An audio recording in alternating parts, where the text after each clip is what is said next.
والعصر إن الإنسان لفي خسر الذين آمنوا وعملوا الصالحات وتواصوا بالحق وتواصوا بالصبر. صدق الله العلي العظيم. وقال النبي محمد المصطفى رسول الله صلى الله عليه وسلم: الدنيا سجن المؤمن والجنة الكافر، أو كما قال Nabi Muhammad sallallahu alaihi wasallam. Tahu tak? Jadi baru. Ya, alhamdulillah, bersyukur kepada Allah Subhanahu wa taala, Tuhan dunia. Selawat dan salam ke atas junjungan besar baginda Nabi sallallahu alaihi wasallam, ahli keluarga baginda, sahabat-sahabat, tabi'in wa tabi'in, ulama, ustaz yang saya muliakan, sahabat sekalian, pengurusi Surau Taman Cempaka, Ustaz Kasim bin Mahyatin, yang saya muliakan ustaz-ustaz, tuan imam, AJK surau, ibu-ibu, ayah-ayah yang dirahmati oleh Allah. Jadi alhamdulillah bertemu kita lagi di minggu yang ini. Minggu lepas jumpa dah. Minggu ni Allah Ta'ala jumpa dengan kita lagi. Mak tadi nak masak di rumah kat belakang tu. Rumah kita ni sibuk panjang kan. Daripada pagi sampai ke petang memang sibuk panjang. Habis nak keluar pisau, belangor, sudet, garpu semua keluar kan. Bagi orang rumah kita ni ada banyak pojok. Jadi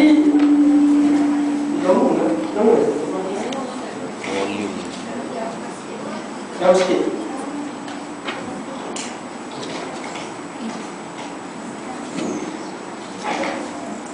Jadi yang ini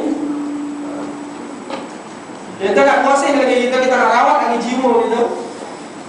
Nak rawat lagi jiwa kita supaya Allah Subhanahu wa taala terima amalan kita. Pada hati kita ni, ibu ayah sekalian, hati kita ni jadi hati yang bersih. Sesuci apa? Hati kita sesuci, sampaikan apa yang masuk dalam hati kita boleh terima. Bukan masuk telinga kanan, keluar telinga kiri, ilmu tidak langsung bermanfaat. Jadi hari ini ibu bapa sekalian, kita nak belajar. Kita nak belajar bagaimana hati kita ni boleh terima ilmu, dan apabila masuk ilmu dia kekal dalam hati kita. Itu yang kita nak. Bukan datang kuliah sekadar kita lampaikan batuk di takwa. Tak ada. Karena ada rugi. Kita ubah kita punya fikiran, kita ubah kita punya cara, kita ubah everything. Apa yang ada pada diri kita ni kita ubah supaya Allah Subhanahu wa taala redha dengan kita, redha dengan ilmu yang kita pelajari. Kalau ilmu dah masuk dalam hati, ibu bapa sekalian dah masuk dalam hati, pandai nak keluar, mudah untuk beramal. Sebab ilmu inilah kita nak bawa bertemu dengan Allah. Inilah bukti-bukti menandakan kita ni makhluk Allah, kita ni hamba Allah Subhanahu wa taala, mengabdikan masa, harta, diri aku untuk agama Allah Subhanahu wa taala. Baru tu minta maaf banyak-banyak tadi dalam beg. Minta maaf lah sebab apa? Sebab tadi kau tu tak putih-putih lah Kak Fi. Daripada minggu lepas, daripada pergi kucing balik ke sini, lepas tu nak bercakap gaso mongeh, tak sampai nak bernafas. Jemput sana, jemput sini. Jadi minta maaf tadi apel lah kamu tak ada waktu ulang. Itu kelemahan saya, minta maaf banyak. Ya. Jadi malam ni kita nak sambung lagi apa yang kita belajar. Kita nak sambung apa yang kita belajar. Jadi minggu lepas kita belajar bab fitrah. Fitrah ni apa? Fitrah ni semula jadi. Kita belajar bab fitrah. Kita sampai muka surat nombor nombor 2. Dah 2 minggu muka surat nombor 2. Tak apa tadi ni sekian biar pun 2 muka surat. Janji apa yang kita belajar tu masuk dalam hati. Itu kita punya yang sebenar-benar kita nak belajar.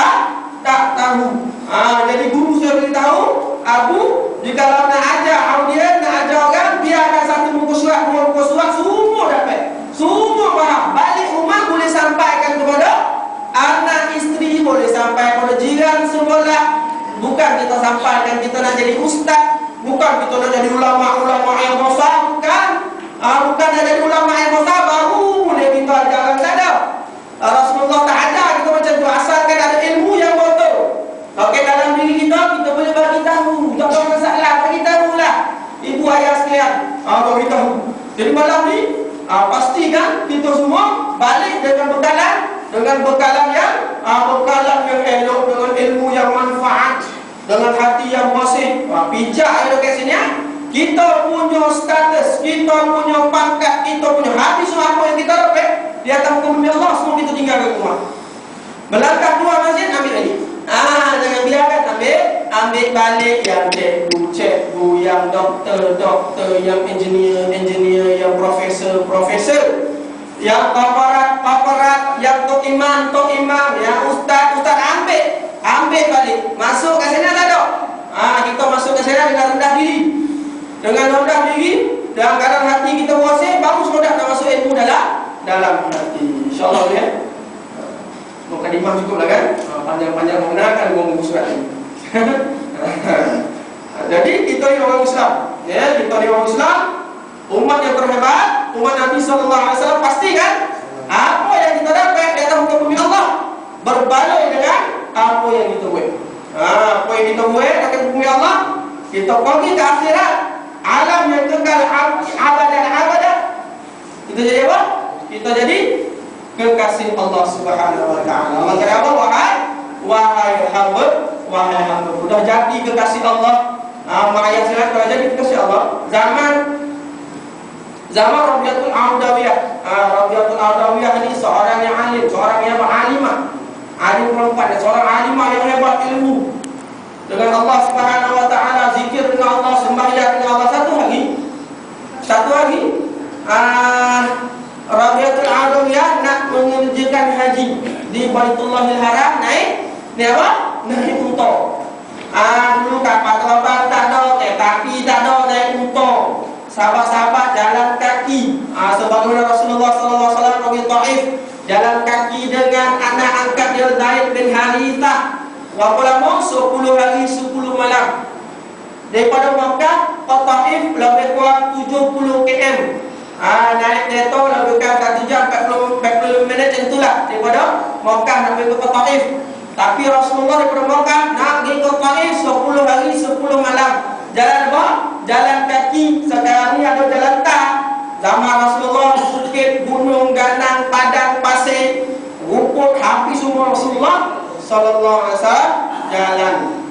Jadi Rasulullah dulu ada nak buat apa? Nak pergi haji. Dalam perjalanan bawa unta, lepas tu mati unta. Rabi'atul Adawiyah.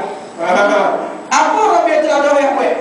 Dia tak ada cari unta lain. Macam kita mati kereta cari apa? Telefon AAM, telefon komen suruh datang. Rabi'atul Adawiyah dengan iman yang kukuh, iman yang benar-benar dengan Allah Subhanahu wa taala. Apa? 2 rakaat. Semayang Allahu Akbar. Semayang Rabi'atul Adawiyah, semayang doa dengan Allah. Ya Allah, saya ni nak buat umrah, nak buat ibadat dekat Baitullah Haram, mati pula unta ya Allah. Apa lepas doa? Rabi'atul minta dengan Allah hidup kembali unta. Hidup kembali naik Rabi'atul sampai ke tanah haram, mati unta. Allah. Di situ nak menggambarkan hebatnya iman Rabi'atul Adawiyah. Siapa itu Rabi'atul Adawiyah? Perempuan lagi. Nak gambar dia tu hebat perempuan. Bapak ini dah cerita yang syahid dulu perempuan, yang masuk Islam dulu perempuan. Kita laki ni tinggal yang ke belakang. Jadi kita kalau sayang perempuan yang mahram kita. Pada laki cik-cik ayah sayang kita punya mahram perempuan kita, tanggungjawab kita. Semua teh batu jumlah mati. Semua teh batu kita. Kita punya hati kepanjang kita, hati bawah kita nak pikul keadaan kita punya perempuan. Jadi hari ini kita masuk lagi 22. Masuk 22, tengok semua insya-Allah. Yang tamu sekali azan dengan lolang, jangan tidur, buka sikit mata tu. Kalau tak ada boleh kongsi. Kalau boleh lagi boleh kongsi dengan kawan. Minta elok boleh kongsi tak? Jangan boleh gampang kita orang tu tak baik. Bagi kat dia lah. Kalau ni bukan bacok. Jangan dia tu tak baik. Jadi insyaAllah kita masuk itu bukti mana ni? Dekat ayat Al-Quran kan? Masuk bab fitrah itu, bab fitrah, berarti kita sambung balik.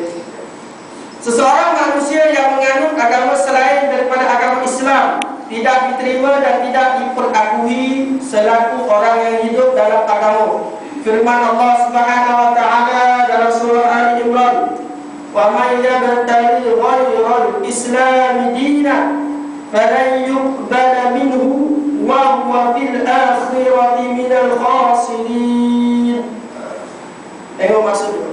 Dan sesiapa yang mencari agama selain agama Islam, maka tidak akan diterima daripadanya, dan dia pada hari kiamat, pada hari akhirat kelak dari orang-orang yang rugi. Maknanya seorang manusia yang menganut selain pada agama Islam dikategorikan sebagai orang yang rugi. Para jemaah sekalian, bertuahlah kita jadi orang Islam, bertuahlah kita ibu dan ayah kita orang Islam. Malangnya rakan-rakan kita yang di luar, lahirnya di atas muka bumi Allah sebagai seorang kafir, ibu kafir, ayah kafir, anak pun kafir, hidup dalam keadaan seorang yang bukan Islam.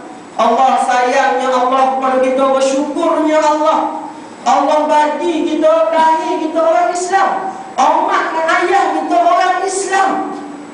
Jadi apabila kita dapat satu anugerah Allah, kita tak lakukan dengan sebaik-baik mungkin, dengan sebaik-baik taat dengan Allah, apa nak jadi dengan diri kita? Ya Allah, tengoklah apa yang Allah bagi tahu. Dan sesiapa yang mencari agama selain agama Islam, maka tidak akan diterima daripadanya, dan dia pada hari akhirat kelak dari orang-orang yang rugi. Itu ni lahir atas muka bumi Allah, kita seorang Islam. Apabila kita dilahirkan duduk dalam perut ibu, dan daripada mula asal kita kejadian daripada air mani yang tak ada apa-apa, masuk dalam faraj, masuk dalam faraj menjadi segumpal darah, seketul daging, tumbuh tulang belulang, dan jadilah kita sebagai seorang manusia. Lahir doket mana? Lahir tempat yang kotor. Lahir tempat yang kotor. Lepas lahir tempat yang kotor, keluar kita di azan telinga kanan, iqamat telinga kiri, menandakan kita ni seorang Islam. Jadi Rasulullah beritahu iman umat Islam sepadan pada nama orang Islam, nama Abu Huzaifah, nama Taufik Sodak, nama Abu Bakar, nama Abu Rahman, nama yang sodak-sodak, tetapi amalan tak serupa macam orang Islam. Kita tengok tuan-tuan keadaan sekarang, kita tengok keadaan akidah sekarang, macam mana keadaan akidah pemuda dan pemudi, anak-anak itu yang kita risaukan. Allah Subhanahu wa taala berkata, tak ada jalan kita nak tarbiyah manusia kecuali dengan agama Allah. Kita tengok banyak program kita lakukan, maksiat makin bertambah. Banyak program, banyak peringatan kita lakukan, maksiat makin bertambah. Sebab apa maksiat makin bertambah? Sebab tak kono dengan cara. Sebab apa buat program apa begini? Ya orang sedang. Ya sebab apa? Program makin banyak, makin banyak maksiat. Apa yang dikeluarkan oleh jabatan-jabatan hal ehwal agama? Bayi yang dilahirkan tak ada ayat. Lahir dalam keadaan tak ada ayat, maknanya maksiat. Jadi apabila masyarakat sekarang tak tarbiyah dengan agama, tengok keadaan, kita tengok kiri kanan kita, berapa orang muda, berapa orang anak belasan tahun, berapa orang yang anak perempuan yang belasan tahun yang nak duduk dekat surau kat masjid, berapa orang tuan-tuan tak tahu. Jadi apabila kita nak tarbiyah manusia, nak kembalikan manusia hati kepada Allah Subhanahu wa taala,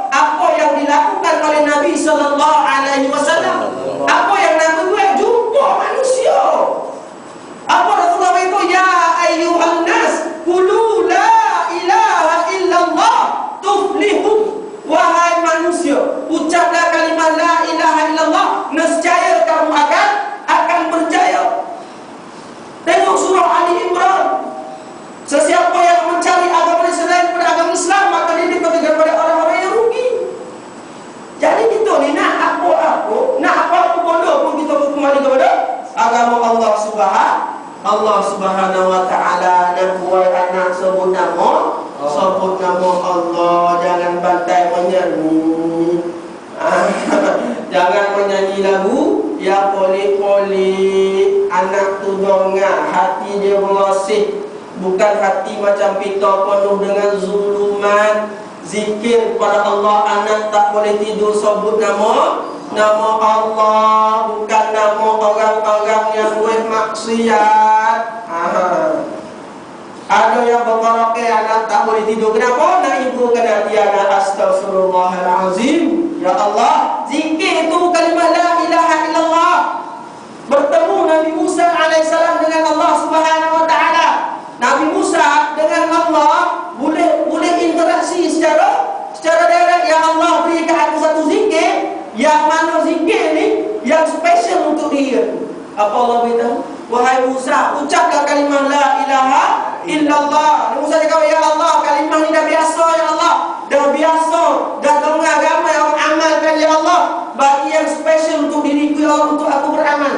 Nabi Musa cakap, Allah cakap, wahai Musa, kalimah la ilaha illallah kalau diletakkan di sebelah kanan, diletakkan 7 petala langit, 7 petala bumi di sebelah kiri, maka berat lagi kalimah la ilaha illallah. Itulah kalimah tauhid, kalimah la ilaha illallah. Nak kita bawa bertemu dengan Allah Subhanahu wa taala. Nazak kita ada sebut kalimah lain. Ada suruh baca surah Yasin, ada baca surah ni, surah ni tak ada. Ucap kalimah man akhiru kalami la ilaha illallah dakhalal jannah. Ucap ayat dalam kalimah la ilaha kita dapat apa? Kita dapat syurga Allah Subhanahu wa taala. Jadi dalam apa yang tulis dalam kitab kita tuan-tuan, dalam buku yang kita rujuk, kitab yang kita tertulis apa?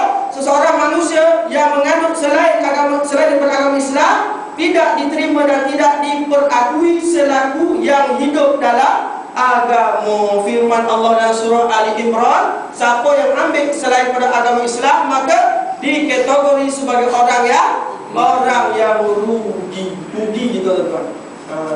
Jadi kita apabila kita dah dapat nikmat Islam, dapat nikmat Islam, makna dia kita penuh buat betul-betul yang kita ni orang Islam. Apa benda kehidupan kita dengan agama Islam. Jangan ikut orang lain. Orang nak tanya kita nak ikut, orang nak beragak kita nak buat. Masa dulu kadang-kadang kita takutkan diri kita. Apa yang ada dalam walimatul urus. Kadang-kadang dalam walimatul urus sampai kita berhutang. Dia nak belanja kahwin orang sama berhutang.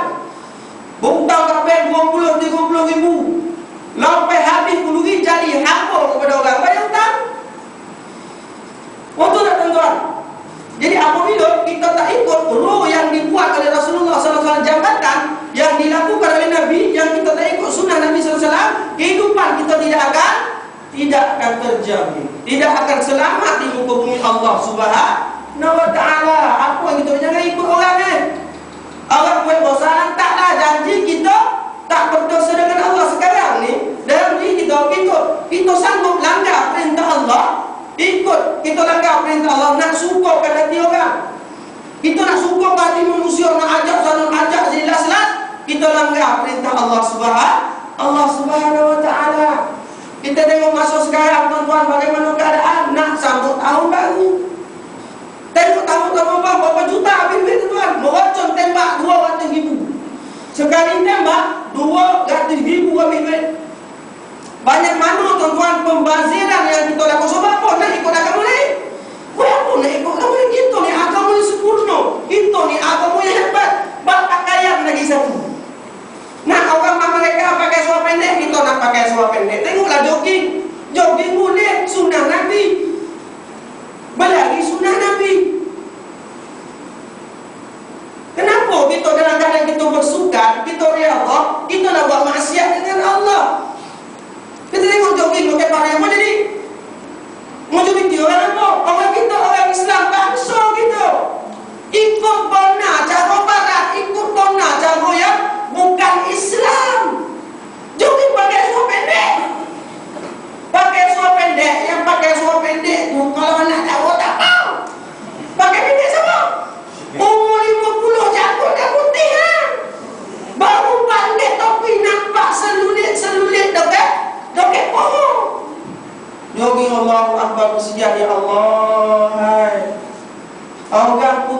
jogging pakai seluar pendek, dia nak pakai seluar pendek. Nak jogging pakai dia nak pakai perempuan macam mana? Pakai singlet, Allah Rabbi, pakai singlet. Ada lihat dari sini, dia punya nak tahan dia. Ada lepas lagi usahanya, dia punya tali. Ambil gunting toteh itu mah, kita mengelapar atau apa? Nah, tu tengok tak ada, bukan kita nak ngatur, bukan nak ngatur. Ini tazkirah. Ini majlis ilmu. Kita perlu tahu mana satu perintah Allah, mana satu larangan Allah Subhanahu wa taala. Buat apa nak ambil tinggal nak agak boleh? Buat apa nak tinggal apa yang bina sorok? Ni nak cerita yang begitu gitu. Sampai cawan minum begitu. Dia bayangkan cawan ni ada telinga. Bayangkan cawan ni ada telinga. Kenapa cawan ni Rasulullah orang sekarang itu boleh ada telinga? Benar tak? Kalau cawan minum teh dah ada telinga. Telinga tu macam pemegang. Nah, okey. Rasulullah minum air tak pandai. Rasulullah boleh pegang cawan. Cara Rasulullah pegang macam mana? Jari yang kelengkeng dekat bawah, 3 jari ke atas. Minum 3 kali, 1, 2, 3. Kenapa orang buat ini Yahudi nak tipu kita? Dia buat telinga, jangan ikut program sunnah Nabi. Bantai kita pegang macam ni, minum. Tapi sunnah Nabi SAW nampak. Bak minum pun Yahudi Nasara boleh tipu kita. Sehari kita tak perasan sebab apa? Kita tak anggap agama kita agama yang hebat. Kita tak anggap Nabi kita Nabi yang hebat. Kita tak anggap ikutan sunnah Nabi ikutan yang hebat. Kita tak anggap agama lain hebat. Kita ikut, kita selamat. Tak ada. Lagi satu. Pada seluar yang separuh tu. Seluar yang separuh bukan seluar pendek. Dia mengambil paketnya. Seluar setem. Dia cakap tutup alat. Tak ada. Cuba menampik apa jadi? Terangkit sampai ke paha. Cuba mencanggung. Terangkit sampai ke paha. Pandai Yahudi tuan-tuan tipu gitu. Pakaian pun tipu. Pakai tudung, pakai kotek-kotek, apa bodoh itu? Rasulullah SAW laporkan tudung hingga panas dada. Kita buat apa tuan-tuan? Apa yang terjadi dengan masyarakat sekarang? Pakai baju kotek, pakai tudung nak lawa. Tudung memang lawa sampai hati api nampak transpirasi. Kita orang lelaki pun buih lah darah. Astagfirullahaladzim. Tak pandang rugi. Kalau pan kita semua itu dah cerita. Pakai cawat kunci apa? Pakai semua cawat kunci cerita itu kan. Subuh itu kuliah subuh. Pakai cawat kunci. Imam duduk belakang nak di masjid. Lepas tu tengah jalan-jalan, kau nak dalam seorang, kau nak awet seorang, duduk belakang tu imam cawat kunci dah mengik macam ni. Nampaklah lorong di belakang. Nak potong rugi. Ikut di belakang Nabi sampai masbuk. Allah Rabbi. Itulah budaya kita sekarang. Jadi apabila kita tak ambil agama kita dalam kehidupan, hancur kehidupan kita. Jadi apa? Jadi nak masukkan apa yang Rasulullah ajar dalam kehidupan kita. Macam sembahyang. Satu contoh macam sembahyang. Sembahyang kita berapa? Takbiratul ihram. Allahu Akbar. Mata ke mana ulama kita ajar? Mata sampai sujud, tundukkan pandangan. Loket luar sembahyang pun kita tundukkan pandangan. Itu masuk solat kita membawa ketaatan dalam solat. Luar solat, dalam solat kita sebut apa? Sebut perkara yang baik-baik, memuji Allah. Luar sembahyang pun sebut perkara yang baik-baik, memuji Allah Subhanahu wa taala. Dalam sembahyang kita ikut tertib. Luar sembahyang pun kita ikut tertib sebagaimana di dalam solat. Boleh insya-Allah. Insya-Allah. Jadi berhubung sekali tadi ya, banyak lagi kita nak belajar. Kita tolak. Itu dia. Ambil selain pada agama lain, kita rugi, kita di kalangan orang yang rugi. Jadi sekarang ubah sikap kita. Kat rumah seboleh-boleh kita amal sunnah Nabi sallallahu alaihi wasallam. Pintu rumah ada tirai, jangan buka macam tu. Kalau buka pintu nampak masuk ke dalam, orang pandang berdosa. Sebab apa? Dalam rumah kita aurat. Itu sebab dalam Islam ikut topi. Jangan depan-depan rumah orang tak usah hintai sini apa pergi kat belakang hintai kat tingkap apa bodoh itu. Banyak seorang mentong tak jawab sekali. Rasulullah ada tiga kali. Kalau tak jawab, beredar dengan santo yang baik. Ini siap buka pintu, buka tingkap, jongong kat bilik. Astagfirullahaladzim. Kayak macam ni Lepas ni kita jangan buat macam tu. Bagi salam 3 kali dari topi.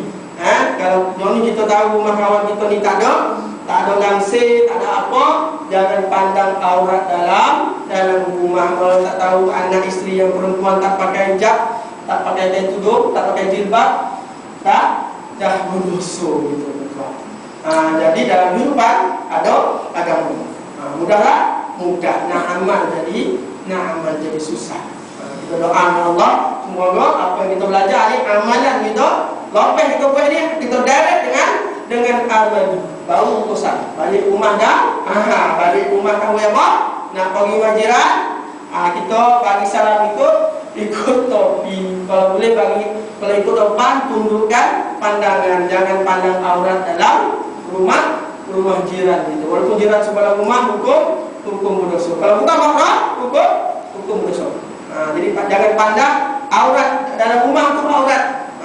Kita jangan ambil hak tuan rumah dengan pandang dalam rumah. InsyaAllah. Jadi kita sambung sedikit.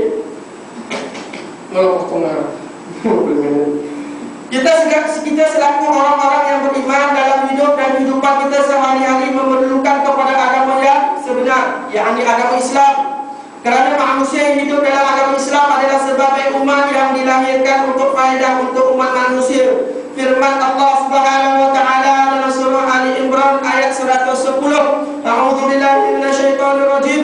Kuntum khairu ummatin ukhrijat lin-nas ta'muruna bil ma'ruf wa tanhauna 'anil munkar wa tu'minuna billah. Shadaqallahul aliyyul azim. Maksudnya, kamu wahai umat Muhammad adalah sebaik-baik umat yang dilahirkan bagi faedah umat manusia.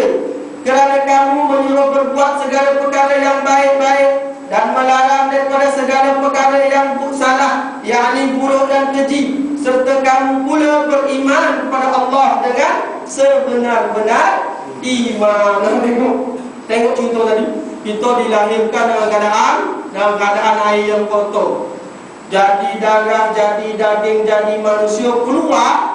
Allah cakap apa? Kuntum khairu umat. Kamu ialah sebaik-baik umat. Dalam tafsir Umar Al-Khattab, Syekh Umar menafsirkan ayat ni, kuntum khairu umat ni dikeluarkan ayat ni untuk para sahabat. Kuntum khairu umat ni bukan untuk kita, untuk para sahabat. Nak jadi kuntum khairu umat, kita perlu buat apa yang sahabat Nabi buat. Apa yang sahabat Nabi buat? Iman 100% dengan Allah Subhanahu wa taala. Tengok tuan-tuan masa hijrah, apa yang berlaku dengan Sayyidina Abu Bakar As-Siddiq, apa yang berlaku dengan Sayyidina Umar Al-Khattab, apa yang berlaku dengan Sayyidina Utsman Al-Affan, apa berlaku dengan Sayyidina Ali karramallahu wajhah. Apa Sayyidina Abu Bakar? Apabila Rasulullah SAW nak pergi hijrah dari Makkah ke Madinah, Rasulullah berkata, wahai sahabat-sahabatku, apa yang ada ke rumah sila infakkan. Apa yang ada ke rumah, mana yang nak infak, nak sedekah, silakan. Abu Bakar tuan balik rumah apa? Balik rumah pungut semua tu bagi kepada Rasulullah SAW. Lalu ditanya, wahai Abu Bakar, apa yang tinggal ke rumah wahai Abu Bakar? Ya Rasulullah, yang tinggal ke rumahku ya Allah hanya Allah dan Rasul. Hanya Allah dan Rasul. 100% habis lagi. Kalau kita boleh kata tuan, kipeh jual, meja jual, barang jual, losong batu jual, giling jual, rice cooker jual, petai jual, habis semua jual, infak pada surau taman cempaka. Boleh tak? Tak boleh. Bagaimana laki bini aku gila tua ni, habis semua nak kerja ni pakai apa tu? Dia Abu Bakar, hebat iman Abu Bakar. Itu yang jadi kuntum khairu umat, sahabat Nabi, sebaik-baik umat. Kita ni dengan sahabat umpama langit dan bumi.